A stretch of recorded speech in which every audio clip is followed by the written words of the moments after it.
Orang-orang yang memakan APBN, APBD, mereka tidak punya kemanusiaan.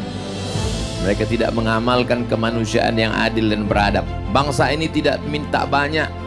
Mereka hanya minta haknya, apapun agamanya, hak dia sebagai masyarakat. Dia minta kalau dia pergi berjalan, jalannya bagus. Kalau dia sakit ke rumah sakit, syukur-syukur bisa gratis. Kalau tidak, murahkan biaya kesehatan. Kalau anaknya sekolah, subsidi pendidikan. Kalau tidak bisa gratis, murahkan. Buat biaya. Pemimpin-pemimpin, wakil-wakil rakyat yang tidak memberikan hak kemanusiaan, mereka adalah pengkhianat kemerdekaan.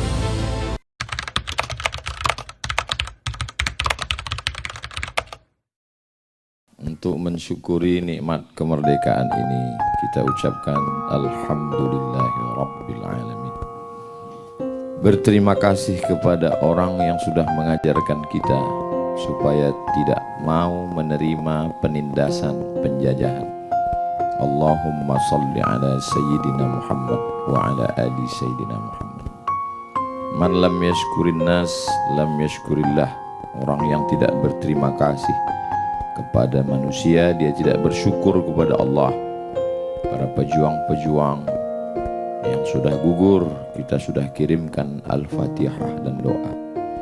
Untuk para ustaz dan ustazah yang sudah mendidik, mengisi kemerdekaan, kita ucapkan jazakumullahu khairal jaza. Semoga Allah memberikan balasan yang terbaik.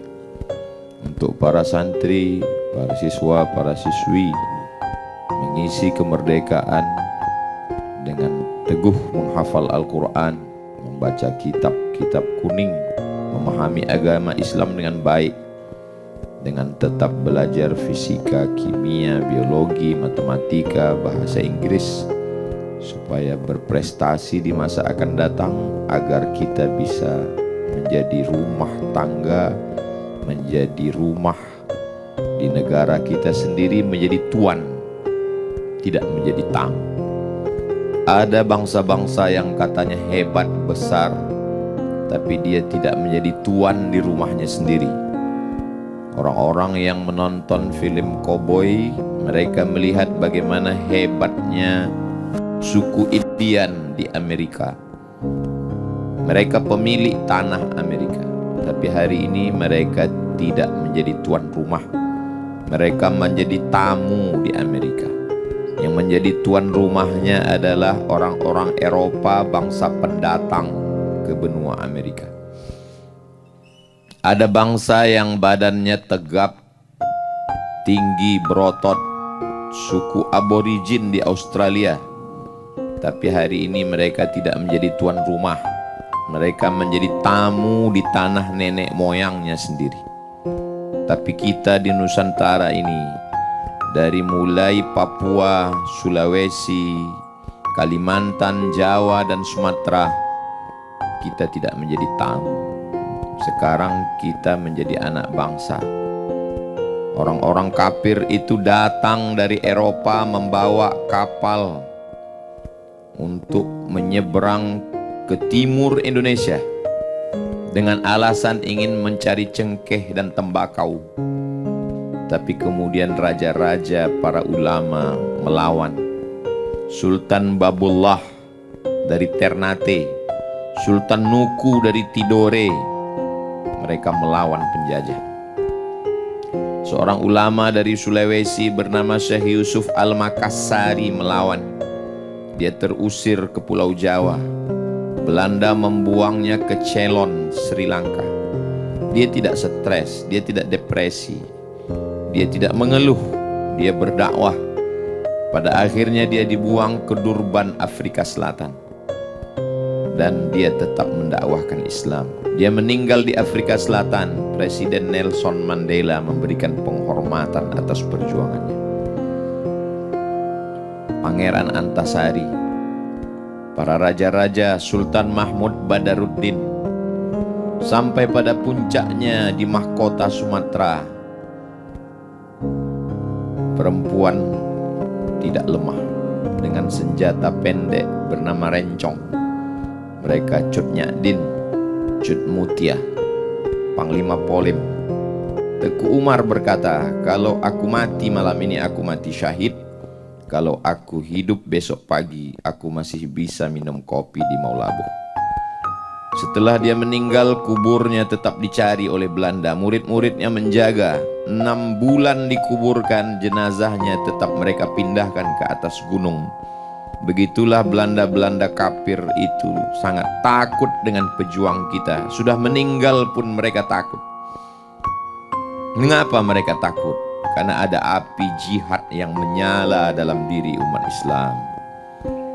Kita diajarkan siapa yang membunuh orang kafir harbi, yang mengusik kampung halaman kita, yang mengambil hasil alam kita, maka kita wajib melawan.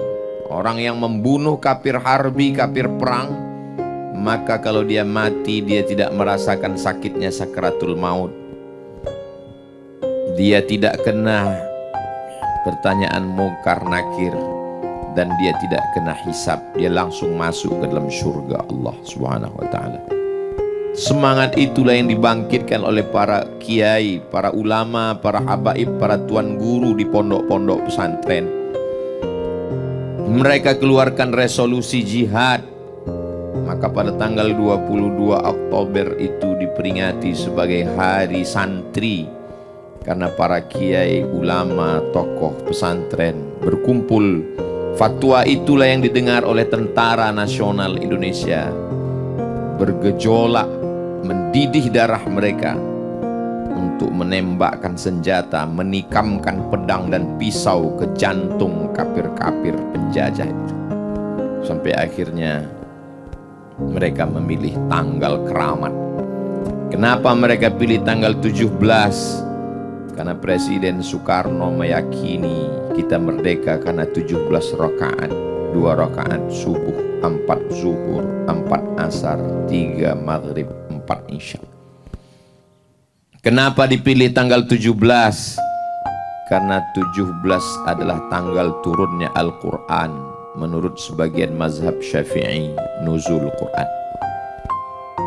Mengapa dipilih tanggal 17 Agustus 1945? Karena tanggal 17 hari Jumat. Orang-orang lapar itulah yang menggerek bendera. Orang-orang lapar itulah yang berjuang meneriakkan Allahu Akbar. Hari ini 17 Agustus 2026, 81 tahun kita sudah merdeka. Tanah yang kita injak ini adalah darah para syuhada. Mensyukuri nikmat kemerdekaan dengan tausiah, mensyukuri nikmat kemerdekaan dengan doa istighasah.